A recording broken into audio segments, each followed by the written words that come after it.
Welcome back to Chat Like a Native. Today we are tackling, I think, one of the most stressful professional moments imaginable. Oh, yeah, absolutely. That moment in a huge meeting or a client call where you absolutely know the answer, you've done all the work, but the English words just, they vanish. Your mind goes completely blank. It's so frustrating. It's this feeling that you're instantly losing credibility, not because you don't know your stuff, but just because that connection in your brain broke for a second. Right. And our whole goal today is to give you a shield against that panic.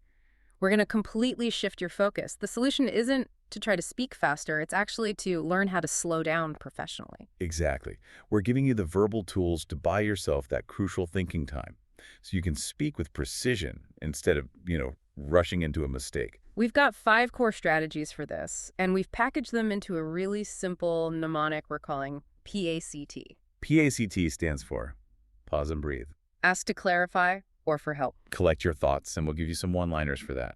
And talk confidently or commit to checking later. If you can master this PACT strategy, you can really boost your executive presence under pressure. Okay, so let's start with the why. Why does this happen?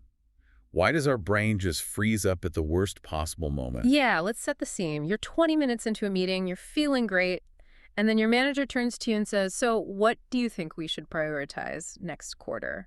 And nothing. The line just goes dead. Why? It's really important for you to know that this is a physiological response. Mhm. It's not a language failure. Okay. The biggest cause is high pressure. When the stakes feel high, your brain registers it as a threat. It goes into this mild sort of danger The mode. fight or flight thing. Exactly. And that diverts energy away from complex functions like retrieving the perfect English word from your memory. So your brain is literally shutting down the part you need most in that moment. It is. Yeah. And then you add on top of that the cognitive load of mental translation. Even if you're quite fluent, you might still think of the idea in your native language first. Right. So you're trying to translate on the fly. You're translating and building the sentence in real time. And that half-second lag to you feels like an eternity. That's enough to trigger the panic. And then, of course, the fear of making a mistake just makes it all worse. It's a massive memory blocker. But here's the crucial insight, the thing you have to remember. Very fluent native speakers freeze, too. They forget words. They need a moment. That's a really good point. The difference isn't that they're perfect. The difference is they have recovery habits. And that's what we want to build for you today. Okay, so let's get into the first strategy. The PACT, pause, breathe, and reset. Because my first instinct is always just to fill the silence with, or, And that anxious noise, it just communicates doubt. yeah. We want to replace that noise with structured, intentional silence. It's a simple 3-step reset. What are the steps? 1, pause for 1 or 2 full seconds. 2, take a calm, slow breath. And 3, use one short, confident line to reset the conversation. I have to say, that 1 or 2 second pause, it feels like a lifetime when everyone is looking at you.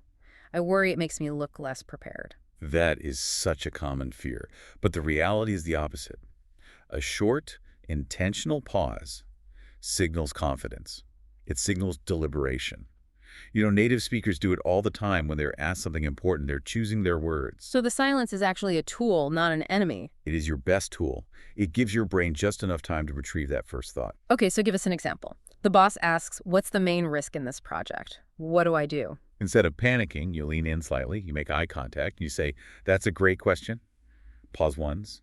Then you breathe and you say, "Let me think for a second." Pause once. Then you deliver your answer. Wow. The main risk is our reliance on the third-party supplier.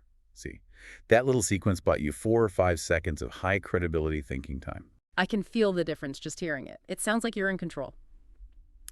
Okay, so that's the physical pause. Let's move to strategy 2, which is about verbal bridges.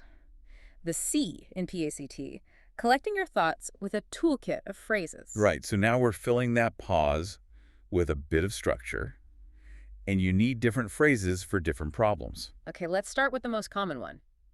You forget a specific word. Right, the concept is there, but the noun is just gone. You can say something like, "Hold on, it's right at the tip of my tongue," or even, "What's the word I'm looking for?" I like that. It frames it as a retrieval issue, not a knowledge issue. Exactly. Now, for the really high-stakes questions where you need to synthesize information, Yeah, the big analytical ones. for those, you need something that sounds more robust. Like, "Good question. I need a moment to pull my thoughts together." Okay. Or, and this one is really powerful, you can offer a choice. You can say, would you like the short answer or a more detailed one? Oh, that's brilliant. Why is that so effective? Because it immediately shifts the focus back to them. While they're deciding, oh, just the summary is fine, you've gained 5 or 6 extra seconds to structure your main points.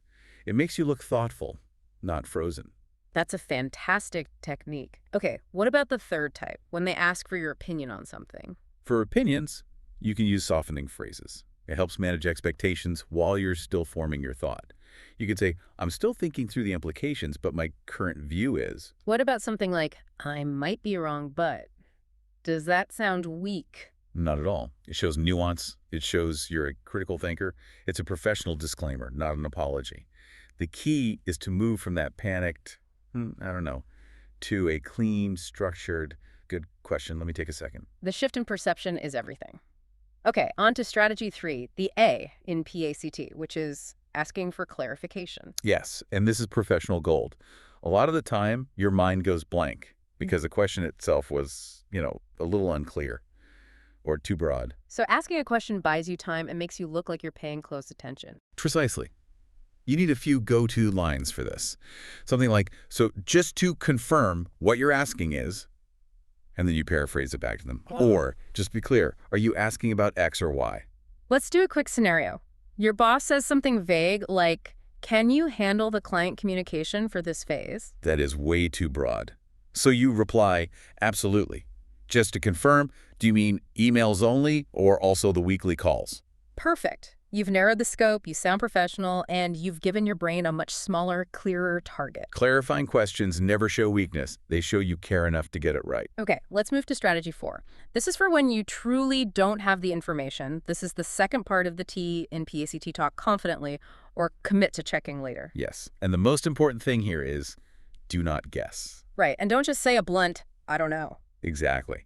The goal is to replace that information gap with a commitment to action. Yeah. You sound responsible, so you never apologize. So what are the high credibility alternatives? What do I say? You commit to a specific follow-up.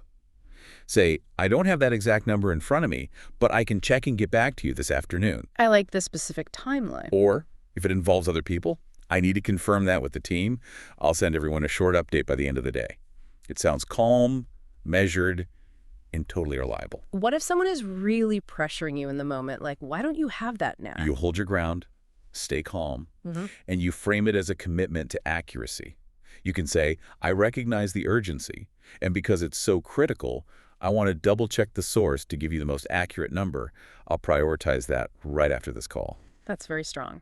Okay, our final strategy, number 5, is for that awful moment when a vocabulary word disappears. Yeah, the retrieval failure. It's not a knowledge failure. Fluent speakers have 3 main tricks for this. First one is describe the word. So you talk around it? Exactly. Don't hunt for the perfect noun. Explain its function. Say something like, it's the process where we get the final sign-off from the client. Even if you forgot the word approval, the idea gets across. And the second trick is even simpler. Much simpler. Just use a simpler word. Don't get stuck looking for consequence if result comes to mind first. Clarity is always more important than complex vocabulary. Okay, and the third trick. This one takes a bit of courage. It does, but it's so effective. You ask for help, but confidently. You don't apologize. You just state the situation. I've forgotten the word in English. It's the report we send every month with all the main numbers. And you invite your colleague to help you fill in the blank. Yes. So if you're explaining a risk, you might say, if the supplier's late, there's a serious, I've lost the word. The bad result for us is a delay. Someone will likely jump in. You mean a penalty, and you say, yes, exactly, a penalty, and you just keep going. You keep the momentum. So we've covered all 5 strategies, the whole PACT framework, but I think we need to stress this is a habit. You can't just know it, you have to practice it. That is the most essential part. You have to install these as automatic reflexes. The material we looked at suggests 2 specific drills to do this week. Drill 1 is the meeting hot seat. You basically write down 5 tough questions you get at work. What's the main risk? What's your biggest takeaway? Things like that. Yeah. And then you practice answering them, but you force yourself to use a time-buying phrase before you say anything else, every single time. You practice the pause, then the phrase, then the answer. And drill 2 is the I don't know yet rehearsal. This one is physical. Hmm. You need to stand in front of a mirror and say the lines out loud. Why in front of a So mirror? you can focus on your voice being steady, your face being calm. You want the words, I don't have that right now, but I can check and get back to you, to feel solid and smooth, not rushed. So that by the time you're in a real meeting, saying, let me think for a second, feels as natural as saying, hello. That is the entire goal. Pick one meeting this week, just one, and commit to using at least one of these phrases. Test the new habit. Stay calm, buy time, and keep talking. You know, what's so liberating about this whole PACT strategy is the realization that you don't need perfect English to sound professional. You just need a few good lines and the courage to use them to control the pace. And here's the final thought on that. It turns out people are almost never annoyed when you take a second to think. They only notice that you spoke more clearly afterward. So here's the question for you to think about. What professional relationship, at work, or even in your personal life, could you improve this week just by pausing for one extra second before you reply?